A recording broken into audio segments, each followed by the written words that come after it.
Also, how would you describe yourself? Oh my God, that is a good question. Okay, then let's start there. Welcome back to the show. My name is elliottdesai, and you're watching On The Trend. Today I have with me Lauren Kim. She's a fellow creative. I've known her for several years, and today we're diving deep into the behind the scenes of what it means to be a photographer, graphic designer, filmmaker, everything and all of the above in this interview. Hopefully that take works. We love the viewfinders, but we're not narcissistic. We're not narcissistic. We're not doing that, no. What's your self-proclaimed title? I think I know for sure I can call myself a photographer, which is great. I'm hesitant about graphic designer. I do it. I always try to categorize it by what my first instinct is, and my first instinct is typically photography. Something that has remained very consistent for me since I was young is the colors that I use and the texture of my work. Currently I'm in a phase of I like a lot of bold color. I like to play up the color in the photo or see how much I can pull out even if it's kind of like a less colorful scene. I love texture, so I love grain. I love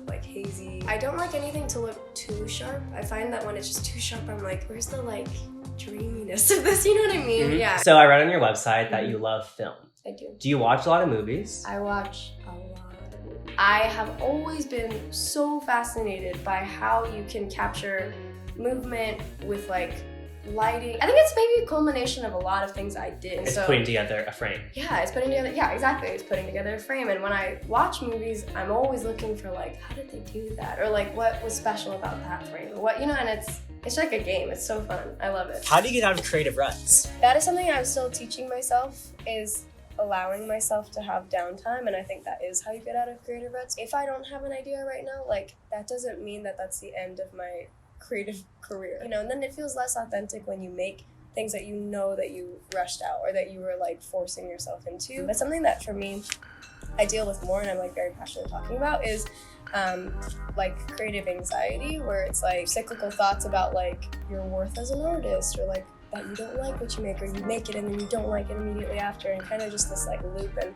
I found myself going through that a lot in college. So I think this summer has been really healing for me, just to change how I talk to myself too. And I think that's a big thing of also getting out of creative ruts, is instead of framing it as I don't have anything right now, being but I will, and talking to yourself differently, I think is how I get out of anxiety and ruts. So what was your first entry into photography? So one of my friends, shout out Hannah Seacrest, she is a wedding photographer and her photos have always been stunning. I saw her doing it and I was like, that looks so fun. I would love to try and see what I can do. So I literally dug out my parents' old Nikon DSLR and just started messing around with it. And it was so artistic, and it was artistic in a way that I hadn't really been exposed to. So I was like, whoa, that's so cool that you can do that with a camera. I haven't really ever experienced that. What stories are most meaningful for you to capture?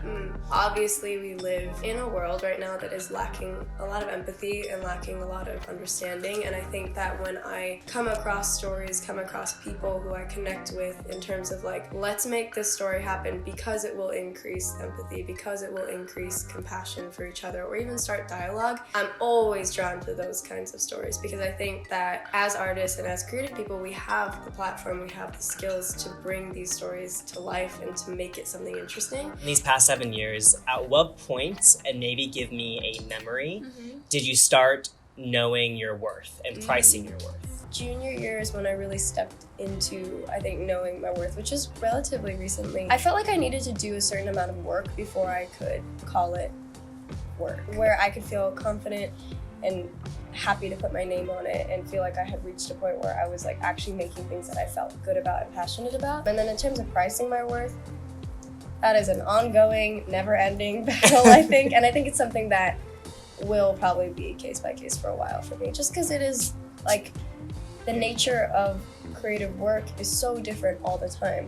What's funny is my parents have always been super supportive. I've never wanted to do anything except for something in the creative field. That has changed over the years, but I've never had an alternate plan. I went to an arts high school and I did not want to go. And they were like, no, you gotta go. This is a huge opportunity. If you're gonna do this, you gotta just do it. And I was like, okay. So I went. Wait, your parent, at what age did they find this art school, or tell me more about this? So I went 9th grade and it was a really crazy experience for sure. What did you learn in art school and high school? So it's kind of like mini college. Basically, it's in Santa Ana, it's called OSHA. But I was actually doing scenic design, which is another thing that people don't really What like. is scenic design? Basically, what I was doing was for theater, but it's like doing stage design for musicians, or you know what I mean? Everybody has like a set. Everybody's got something that they're kind of, you know, a world that they're building. So the whole purpose of set design is creating the world and then The universe. the universe. And I was like, oh, I really like set design. Like, it's really cool. I think it merges my love of illustration with my love of making things. And then I actually came into UCLA as a set design major, which is another thing.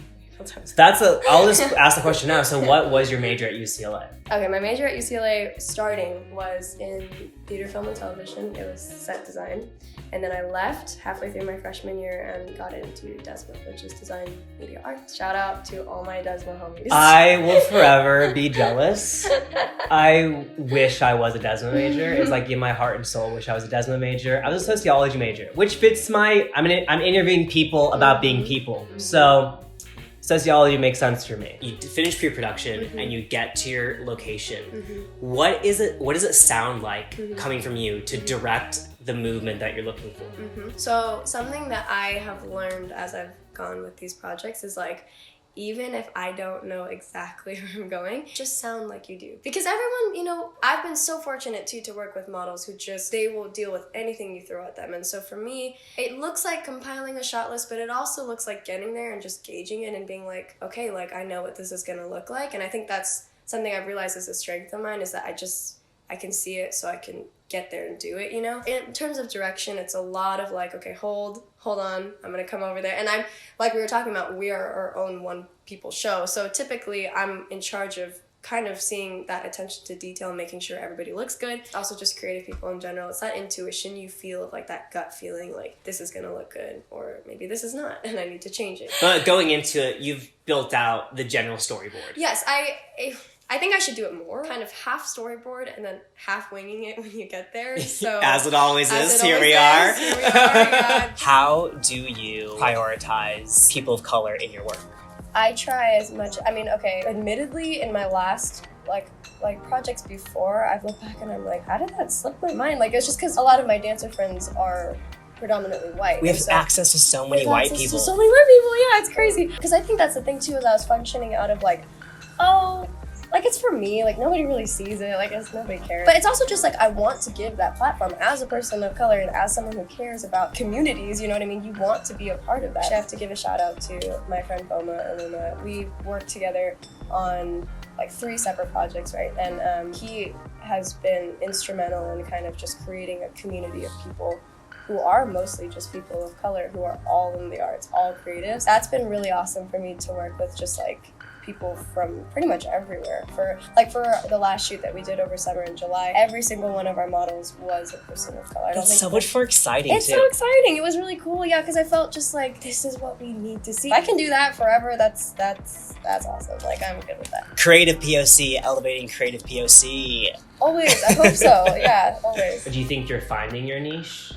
I thought about this the other day, but I was like, I think I might always be doing that. Because I think that as creative people, you're always pushing yourself to think outside the box or go outside your comfort zone, or, you know, just challenge yourself. I feel like I'll always be finding my niche or whatever. But I also never want to like peg myself, I think, because there's just so much to make and think about, and, you know. When you look back at past work, what are some huge mistakes you've made?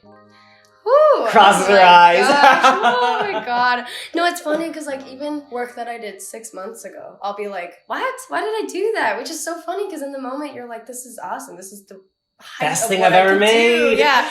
Oh my god. If I was to go back through my portfolio that I used to apply for DESMA, I think I would have a heart attack. Like, I think I would keel over. Because it's like, I know it's in there and I'm like, no. But I look back and I'm like, well, that sucked. But I also am appreciative of kind of the amount. Like, where I was, it's very reflective of like, oh, that's what I was thinking about. That's what it was important to me at the time. And like, that's how I wanted to express it. So go off, I guess. So to conclude this episode, would you mind sharing anything that is coming out in the December, January, February? Yes, my friend Boma and I have a show coming up hopefully in January, and it is the showcase of our project called Airs film and photo series about the intersection of the athletics world with the arts world and how those two can fit together. And also, this was the one where the cast was completely just POC, and so it's a really, if I do say so myself, I think it's a really epic project, and